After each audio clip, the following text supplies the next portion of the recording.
Pittsburgh Steelers have one trade priority this season, and it's a shocker to just about everybody. Maybe not a shocker right now, but heading into the season, you go into training camp, you go into free agency, you go into the NFL draft. It doesn't matter when, up until maybe 2 or 3 weeks ago, nobody, and I mean nobody, was sitting around talking about the Pittsburgh Steelers heading in this direction during the trade deadline. And instead, all of, and I mean all of the conversation was about them heading in a different direction, the complete opposite direction, by the time the trade deadline occurred.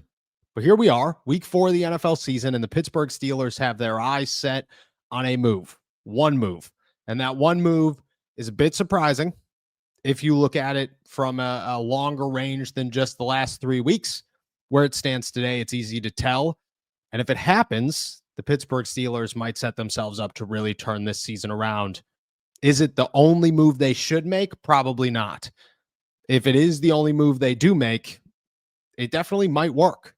What's going on, everybody? I'm Noah Strackbine. Thank you so much for jumping on to another episode of not all Steelers talk. I keep doing this. It's Steelers to go, your daily dose of Pittsburgh Steelers news and analysis. Find us on youtube.com/all Steelers talk, or check us out anywhere you get your podcasts. I am still rocking in Dublin, Ireland. The people are awesome. The atmosphere is great. I'm a little bit more awake today because, well, I finally got some sleep after traveling for what felt like 10 years.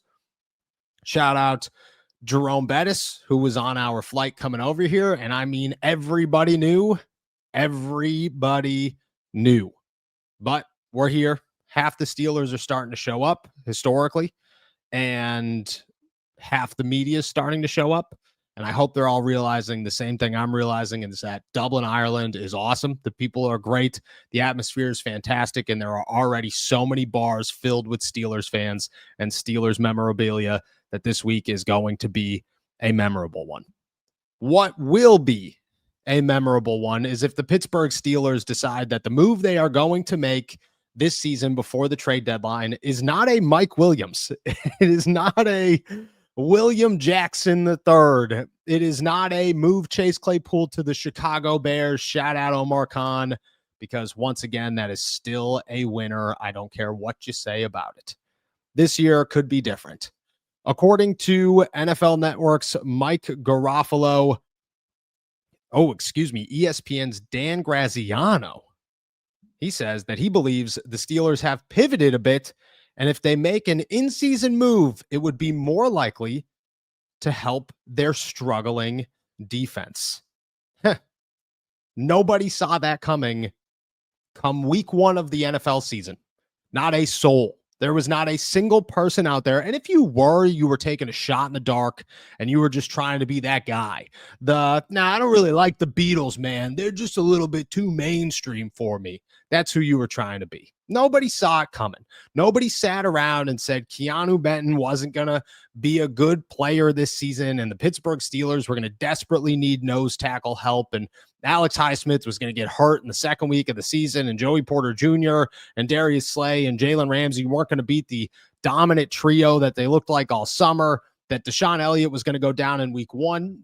Peyton Wilson and Patrick Queen was your only guess that you could have sat around and said, maybe this isn't going to work out the way that everybody thought it was going to work out. But if you were sitting around saying, I don't know, man, I think the Steelers are going to go get Dexter Lawrence because that feels like the right move to me, you're lying to me. You're lying to your friends. You're lying to yourself. Nobody was sitting around saying that. But here we are. And it makes so much sense. The Pittsburgh Steelers have to go make a move. I mean, it's almost a need if this team is going to figure this thing out and keep themselves afloat in competition, because the NFL is working in their favor right now. The NFL is drunk, and I keep saying that, and I will keep repeating that. The NFL has teams like the Kansas City Chiefs and the Baltimore Ravens and the Chicago Bears who have nothing in common except for the fact that they are all 1-2. Derrick Henry is losing more games than Jalen Warren is for the Pittsburgh Steelers. He's losing more games than Broderick Jones is for the Pittsburgh Steelers. Nobody saw that coming. Not a soul thought that everybody was going to be making quarterback changes by week 4, except for the Indianapolis Colts, who have a superstar in Danny Dimes. And nobody saw the Pittsburgh Steelers needing defensive help, especially up front, by week 4 of the NFL season. But here we are. The Steelers are in first place in the AFC North. They got to feel pretty good about their chances right now. Their defense put on a 5-turnover, 5-sack performance against the New England Patriots. And if you remove time of possession, and if you remove the fact that they gave up 4 fourth-down conversions, which you have to take into a consideration and put a little asterisk next to a quote-unquote great performance, the Steelers defense is starting to turn some things around. They're hopefully getting Deshaun Elliott back, who looked like he was a full participant in practice and is ready to be back on the field for the Steelers in week 4 when they take the field at Croke Park in Dublin. Joey Porter Jr. should be making his way back soon. Derek Harmon is alive, well, and contributing instantly to the Pittsburgh Steelers defense. Things are starting to click. They even have a trio of inside linebackers, and they started to realize maybe they could use all 3 of them. Who would have thought? Who would have thought? So if they could go fill their missing piece, which is a bit of a surprising missing piece, and I mean, hindsight's 2020, obviously, but nobody thought Keanu Benton was going to stink.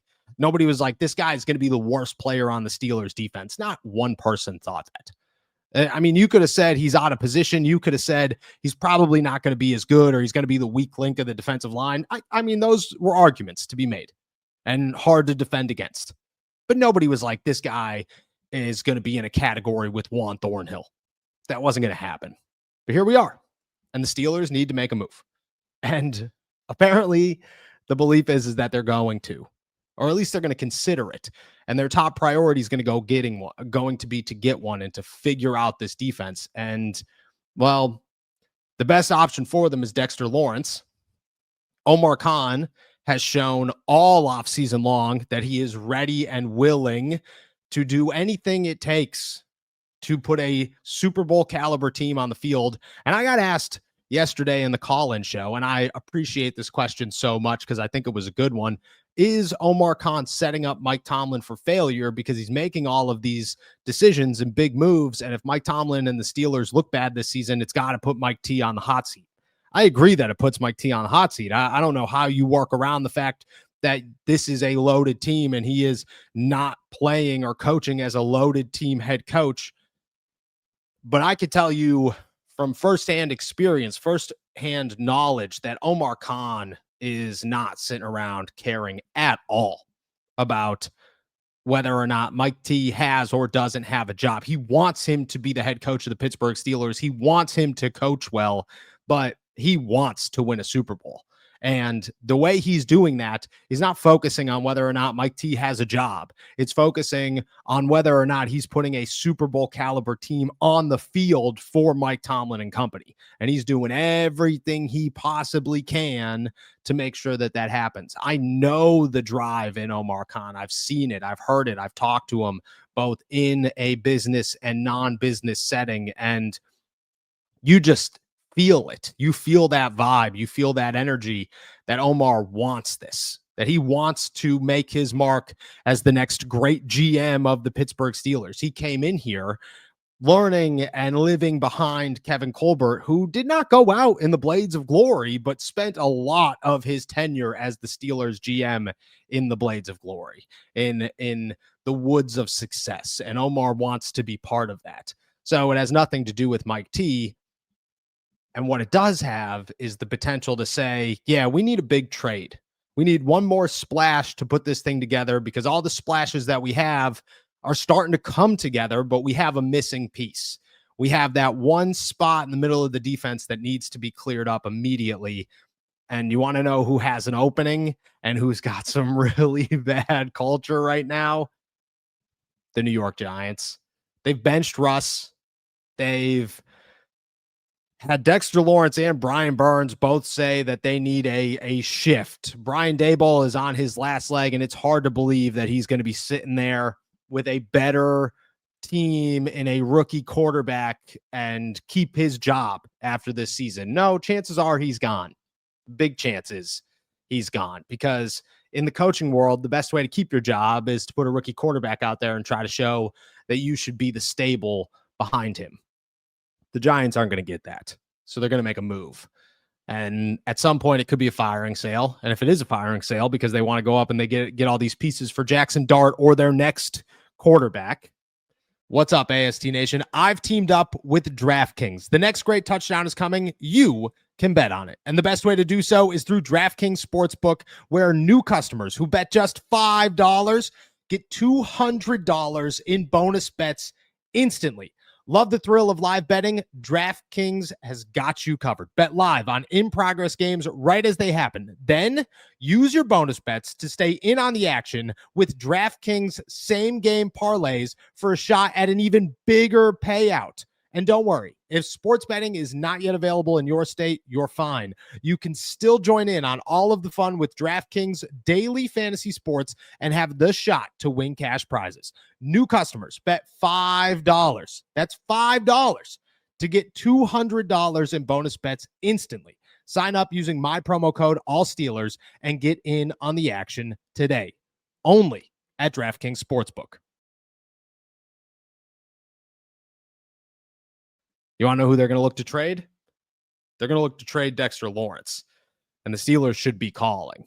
Now, on the other side of that, it shouldn't be their only phone call, and it shouldn't be their only trade option either. The Steelers should not sit there and say, oh, you know what? Things are fine. We just need Dexter Lawrence and everything is satisfied. No, because your offensive line still stinks. Your left and right tackle position right now are detrimental to this team. And Calvin Austin is a great wide receiver too right now, but you need somebody else because you have nobody else. You've been trying to work in these tight ends only to have very little success with them. Okay, maybe you go get another pass catcher for Aaron Rodgers because somebody opens up the field. And I'm not saying that's your top priority. What I'm saying is that it should be a bit of a priority. Put it on the list and just make some phone calls. Because if you're making phone calls to New York, you might as well make phone calls to other teams looking for other wide receiver options or to get rid of wide receiver options to stack up and build for the future. The Steelers got to have somebody in mind out there. But the fact that they are believed to be a team that's going to make a move is massive. And it's massive because they need to make a move, at least one of them. This is not a Super Bowl winning team right now. It's not a bad team. You're 2-1. You're winning your division heading into week 4. Your defense is starting to come alive. Your offense has had a moment of greatness. I mean, it's all the pieces to say we're going to end with a winning season, and we're going to see what happens when we get into the dance, as Mike Tomlin says. But you got to be able to do more. You've got to be able to go out there and push the limits and try to build a team and a roster that matches the effort that you've put out there already. And the way to do that is to follow what Dan Graziano says and pull the trigger on a defensive move. Call the New York Giants and then call a couple of teams for a wide receiver. See what tackles are available right now. You're on the phone with New York. Maybe Andrew Thomas is a name that you just toss into a package somewhere just to see if he could stay healthy. Who knows? Who knows? You don't give up the world for him, but maybe you just have a conversation. And if it works, great. If it doesn't, well, you can't say you didn't try. It's good to know that the Steelers are believed to have a priority. It's really good to know that that priority is what we're all seeing. And sometimes heading into week 4 this early in the season, that's the light you need as a fan.